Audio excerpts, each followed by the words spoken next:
আসসালামু আলাইকুম রহমতুল্লাহি ওবরকাতুহু। সম্মানিত দর্শক, বাংলাদেশের রাজনীতিতে এখন ডক্টর পিনাকি ভট্টাচার্যের যে গুরুত্ব, এই গুরুত্বের সঙ্গে আপনি কার তুলনা করবেন? ইরানের আয়াতুল্লাহ রুহুল্লাহ খামেনি, নাকি অন্য কেউ, যারা সুদূর প্রবাসে থেকেও কোন একটি দেশের রাজনীতি নিয়ন্ত্রণ করেন? এখনকার বাস্তবতা হলো যে পিনাকি যা কিছু করছেন এই বাংলাদেশে, ঠিক সমপর্যায়ের কোনো রেকর্ড ২-৪-৫০০ বছরে বাংলাতে দূরের কথা, পৃথিবীর অন্য কোনো দেশে ছিল কিনা আমার জানা নেই। তার নিজস্ব কোনো সংগঠন নেই। তিনি স্পেসিফিক কোনো রাজনৈতিক মতাদর্শের তিনি প্রতিনিধিত্ব করেন না। তার নিজস্ব কোনো এজেন্ডা নেই, অথবা এই সময়টিতে গত ৮-১০ মাসের মধ্যে তার কোনো ফাইন্যান্সিয়াল বেনিফিট ছিল, কিংবা কোথাও থেকে ঘুষ খেয়েছেন, দুর্নীতি করেছেন, কোনো একটা নিয়োগ কিংবা বদলিতে তিনি প্রভাব বিস্তার করেছেন, এ সমস্ত দুর্নাম এবং বদনাম আমরা এখন পর্যন্ত শুনিনি। কিন্তু তার কারণে এই সময়টিতে অনেক কিছু ঘটে যাচ্ছে বাংলাদেশে। তার কারণে মব হচ্ছে, এবং তার কারণে বাংলাদেশের যে আওয়ামী লীগের, যেটাকে বলা হয় একেবারে কেবলাতুল আওয়ামী লীগ, সেটা ছিল ৩২ নম্বর, এবং সেই ৩২ নম্বর যেভাবে বুলডোজার দিয়ে ভেঙে ফেলা হয়েছে, যেভাবে সুধাসদন তছনছ করে দেওয়া হয়েছে, এবং আরও অনেক একই সঙ্গে মন্ত্রী এমপির বাড়িতে তাণ্ডব চলেছে, বুলডোজার তাণ্ডব চলেছে, এর হুকুমদাতা হিসেবে জনাব পিনাকি ভট্টাচার্যের যে সফলতা, এই সফলতার সঙ্গে আমি নিকট অতীতে অন্য কোনো দেশে এরকম কোনো আধ্যাত্মিক নেতা, গেরিলা নেতা, রাজনৈতিক নেতা, মিলিটারি নেতা, এরকম কোনো কারোরই দেখিনি যে এরকম সক্ষমতাকে অর্জন করেছেন। এখন পিনাকির কথা মতো বাংলাদেশে অনেক কিছু হচ্ছে, এটা সত্য কথা। আপনি ভালো বলেন, মন্দ বলেন, এবং তার এই কাজ করার জন্য তার যথেষ্ট শক্তিশালী অনেকগুলো হাত আছে, দেশের ভিতরেও আছে, দেশের বাইরেও আছে, এবং এই হাতগুলো অজ্ঞাত। তাকে নিয়ে নানা রকম মিথ অ্যান্ড ম্যাথোলজি রয়েছে। কেউ বলছেন যে তিনি আসলে ইসলাম ধর্ম গ্রহণ করে ফেলেছেন, তার স্ত্রী যেহেতু মুসলিম, ইসলাম ধর্ম গ্রহণ করে ফেলেছেন।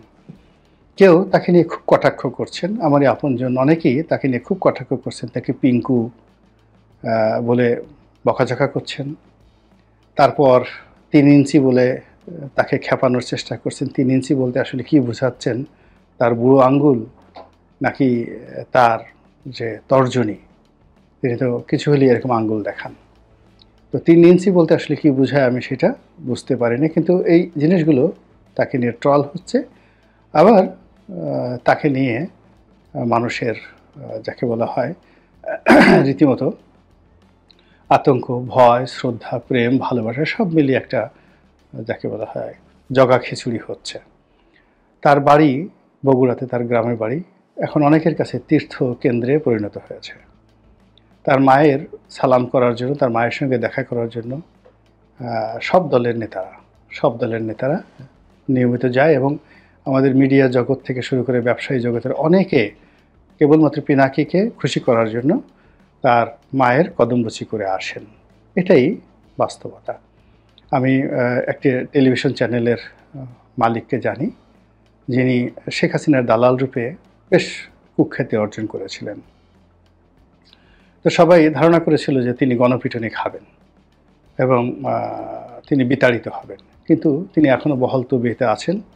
তো জিজ্ঞেস করলাম যে কারণটা কি, পরে জানা গেল যে তিনি পিনাকির মায়ের কদমবুচি করে এসেছেন।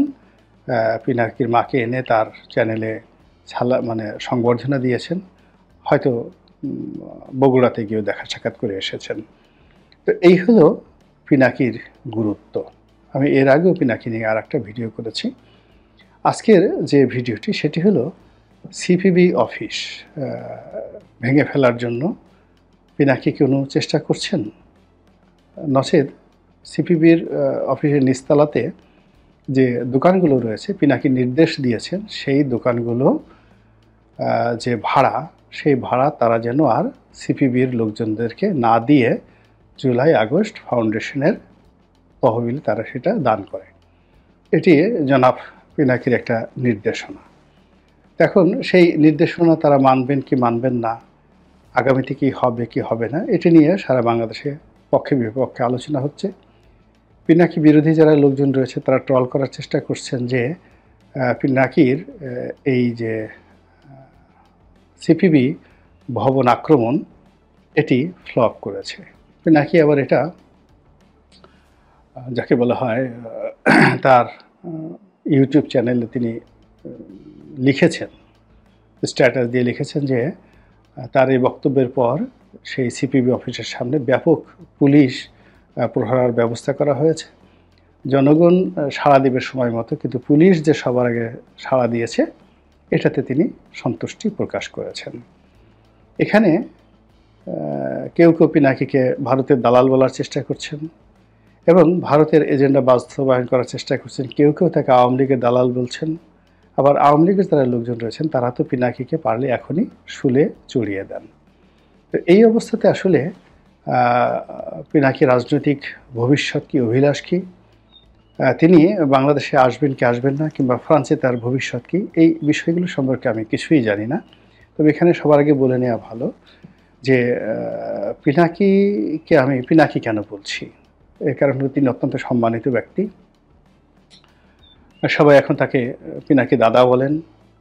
তো সেক্ষেত্রে দেখা যাচ্ছে যে চেহারা শুরুতে জনাব পিনাকি আমার সেই বয়স্ক মনে হয়, কিন্তু সন তারিখ, জন্ম তারিখ দেখেন 1967, আমাদের সমবয়সী।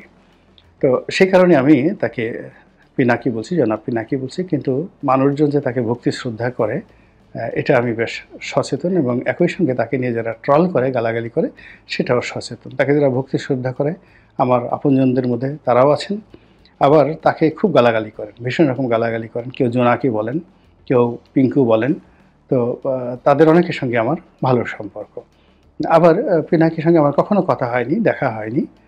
সম্ভবত বিচিন্তা অফিসে আমরা একদিন পাশাপাশি বসে দুজনেই সম্পাদকের সাথে কথা বলছিলাম। তো সেটা অনেক আগে, বিচিন্তা অফিস, সেটা আমার মনে নাই এখন পর্যন্ত। সেটা সম্ভবত তরঙ্গ কমপ্লেক্স, মগবাজারে না, ঠিক মালিবাগে।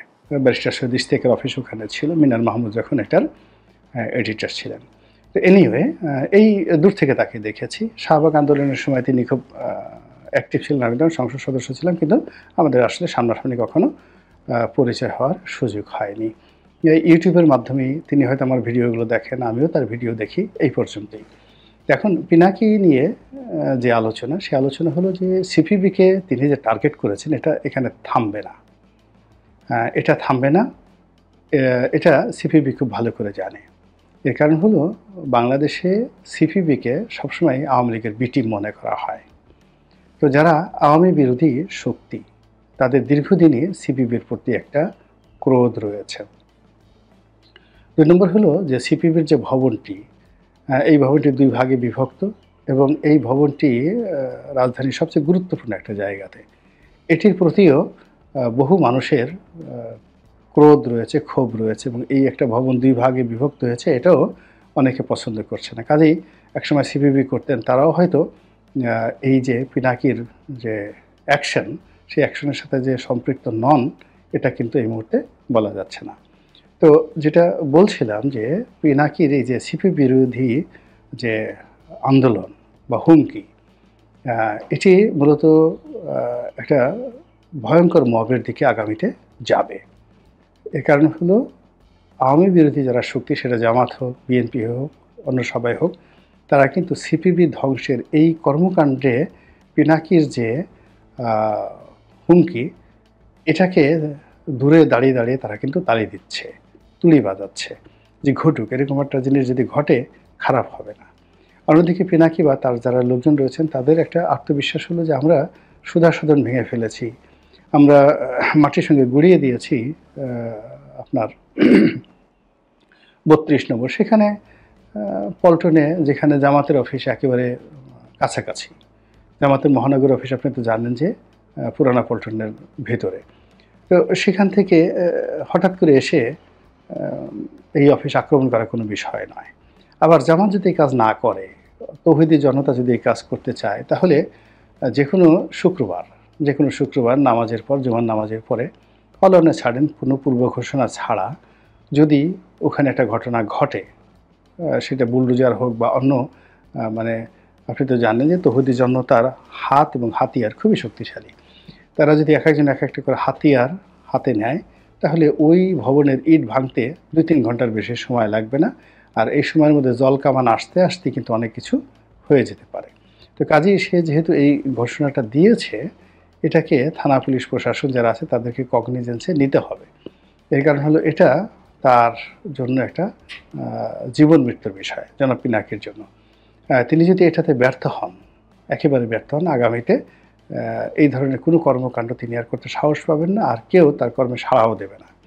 আবার তিনি যদি সফল হন, তাহলে তিনি বাংলাদেশে রাজনীতিতে একটা নতুন মাইলস্টোন তৈরি করে ফেলবেন, এবং সেই মাইলস্টোনে তিনি অনেকের গ্র্যান্ড মুফতি, অনেকের গ্র্যান্ড ইমাম হিসেবে তিনি স্বীকৃতি লাভ করবেন। এমনকি তিনি এই যে বাংলাদেশের যে তথাকথিত গ্র্যান্ড মুফতি, সেই গ্র্যান্ড মুফতিকে যদি বলেন যে আমার সাথে এসে ফ্রান্সে দেখা করেন, এসে কদমবুসি করে যান, তাহলে দেখা গেল যে সেই তথাকথিত ভুয়া যারা গ্র্যান্ড মুফতি রয়েছেন তারাও গিয়ে পিনাকির কদমবুসি করে আসবেন। এরকম একটা অবস্থা সৃষ্টি হবে সিপি অফিসের এই সফলতার মাধ্যমে। আর যদি ব্যর্থ হয়ে যায় আগামী ২-৪-৬ মাসে, তাহলে তার কোনো কথা তো দূরের কথা, তার যে ভিডিওগুলো তখন অ্যাভারেজ এখন 500,000 ৫ লাখ থেকে 1 মিলিয়ন যে ভিউ হচ্ছে পার ভিডিওতে, এটা আগামী ২-৩ মাসের মধ্যে লাখের নিচে নেমে আসবে, এবং ৬ মাস পরে এটা ১০-১২ হাজার লোক দেখবে কিনা তাও সন্দেহের বিষয়। ঠিক কাজেই পিনাকি যেহেতু এই জিনিসটা বলে ফেলেছেন, তিনি এটার গুরুত্ব বুঝতে পারেন, বিকজ যে জিনিস খুব বেশি দ্রুত উত্থিত হয়, তা আবার খুব দ্রুত তাদের পতন হয়। তো কাজে তার যে উত্থান এই রাজনীতিতে অতি দ্রুত হয়েছে, ফলে এটাকে তাকে টিকিয়ে রাখতে হবে, যে কোনো মূল্যে তাকে টিকিয়ে রাখতে হবে, এবং সেই টিকিয়ে রাখার জন্য তিনি এখন কি করেন সেটাই দেখার বিষয়। মহান আল্লাহ আমাদের সবাইকে হেদায়েত দান করুন এবং হেফাজত করুন। আসসালামু আলাইকুম ওয়া রাহমাতুল্লাহি ওয়া বারাকাতুহু।